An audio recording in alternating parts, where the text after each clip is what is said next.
대표님, 평생을 바쳐 일군 내 회사에 혹시 숨겨진 시한폭탄이 있다는 생각 해보신 적 있으신가요? 바로 차명주식 이야기인데요. 이게 자칫하면 거대한 세금 폭탄이 될 수 있습니다. 지금부터 그 위험을 깔끔하게 해체하고 내 자산을 안전하게 되찾는 법 제가 확실하게 알려드리겠습니다. 다시 한번 여쭤볼게요. 대표님 회사 지배 구조 안에 지금 이 순간에도 조용히 똑딱거리는 시한폭탄 정말 없다고 자신하실 수 있나요? 사실 많은 창업주분들이 본인도 모르게 혹은 옛날엔 어쩔 수 없이 안게 된 문제가 바로 이 차명주식입니다. 자, 그럼 이 문제를 어떻게 풀어가야 할까요? 오늘 우리가 함께 살펴볼 내용입니다. 먼저 차명주식이 대체 뭔지, 그리고 왜 이런 문제가 생겨난 건지 그 배경부터 알아볼 거고요. 이걸 그냥 뒀을 때 어떤 무서운 일이 생기는지도 짚어볼 겁니다. 그리고 제일 중요한 거, 내 주식을 되찾는 구체적인 방법들, 그리고 수많은 방법 중에 내게 딱 맞는 전략을 고르는 핵심 기준까지 명확하게 정리해드릴게요. 네, 그럼 첫 번째 순서입니다.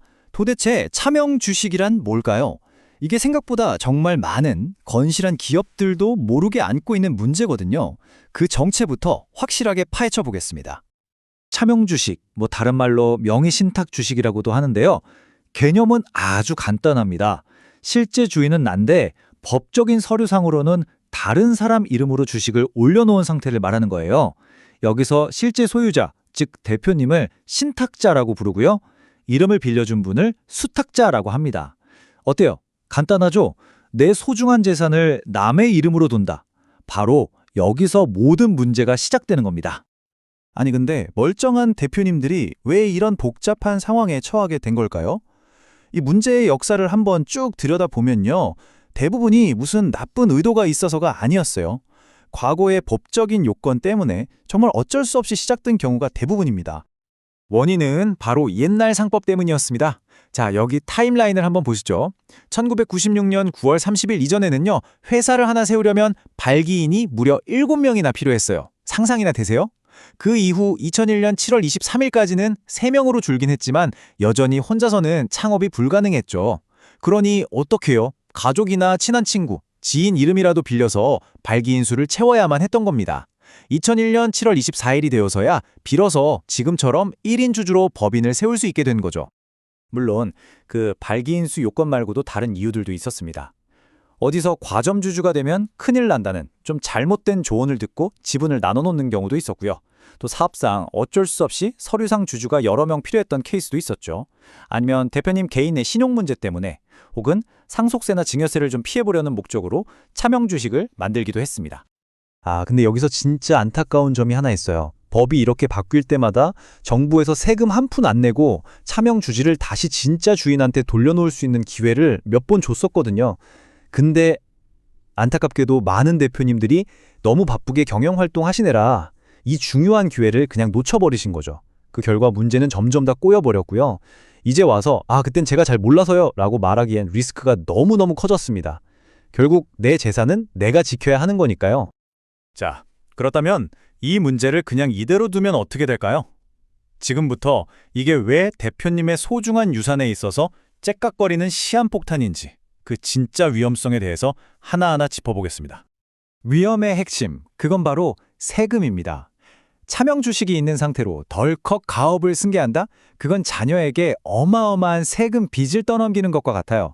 만약에 국세청에 이게 발각되면요. 세금을 피하려는 목적의 증여로 간주해서 엄청난 증여세 폭탄을 맞게 됩니다. 근데 이게 끝이 아니에요. 신고 안 했다고 무신고 가산세, 늦게 냈다고 납부 불성실 가산세까지 덕지덕지 붙죠. 게다가 회사는 앞으로 계속 성장할 거잖아요? 그럼 나중에 해결하려고 하면 주식 가치가 훨씬 더 올라서 세금은 정말 눈덩이처럼 불어날 수밖에 없습니다. 국세청은요, 거의 대부분의 경우에 이거 세금 피하려고 했네 라고 판단한다는 점 꼭 기억하셔야 합니다. 이 한마디가 모든 걸 요약해주는 것 같아요. 차명 주식이 있는 회사를 물려주는 것은 자녀에게 작동 중인 시한폭탄을 건네주는 것과 같다. 정말 무서운 말이죠. 자녀에게 회사가 아니라 어쩌면 감당 못할 빚을 물려줄 수도 있다는 뜻입니다. 자, 이제 문제의 심각성은 충분히 아셨을 겁니다. 그럼 이제부턴 해결책으로 넘어가 보죠.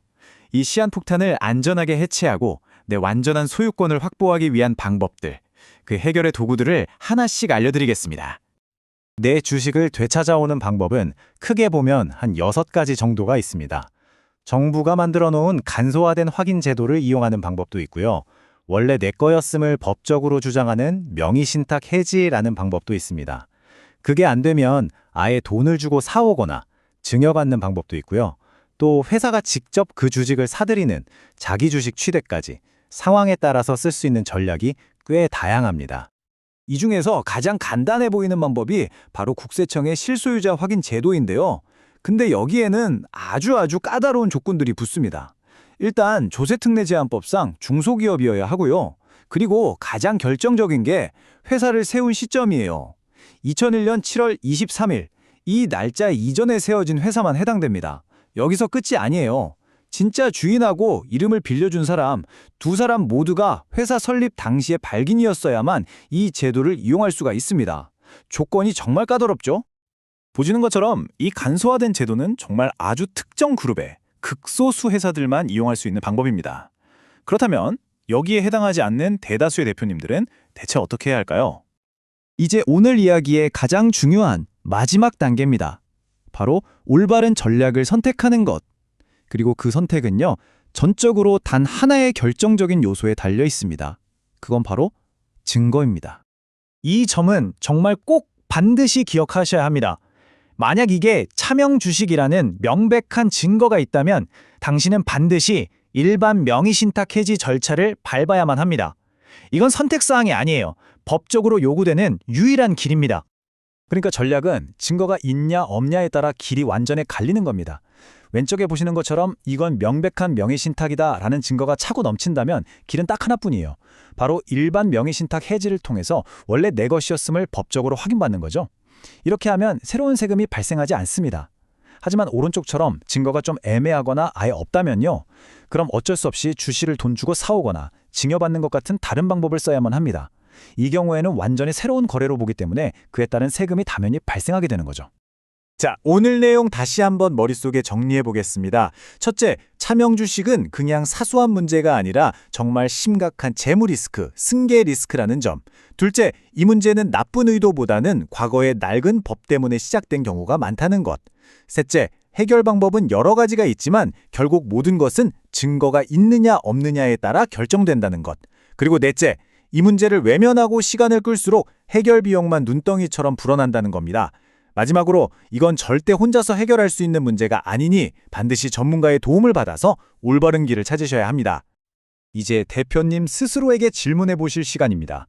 내가 평생을 바쳐 이룬 이 회사의 유산은 과연 단단한 기반 위에 서 있습니까? 아니면 언제 터질지 모르는 시한폭탄 위에 아슬아슬하게 놓여 있습니까? 행동은 바로 지금, 이 순간 시작되어야 합니다.